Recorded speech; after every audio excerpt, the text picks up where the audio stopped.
انتہائی المناک حادثہ، نہایت المناک حادثہ فن حدیث کے متبرع عالم دین ابن حجر ثانی محدث ازہر ہند دارالعلوم دیوبند حضرت مولانا حبیب الرحمن اعظمی کا انتقال ہو گیا ہے۔ انا للہ و انا الیہ راجعون، انا للہ و انا الیہ راجعون۔ اللہ رب العزت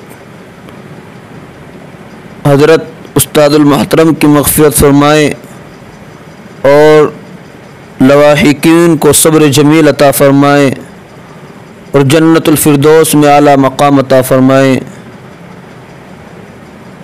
یقیناً قرب قیامت میں حضور کریم علیہ السلام نے فرمایا کہ علم کو اٹھا لیا جائے گا۔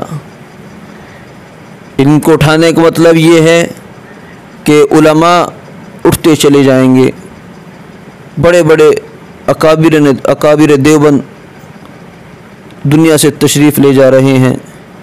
الہی دارالعلوم اکابرین سے خالی ہوتا نظر آ رہا ہے۔ اللہ دارالعلوم پر رحم کیجیے، بالکل یتیم ہو گئے ہم آج۔ اللہ حضرت کی خدمات کو قبول فرمائے، اللہ حضرت کو جنت الفردوس میں اعلیٰ مقام عطا فرمائے اور ہم سب کو صبر جمیل عطا فرمائے۔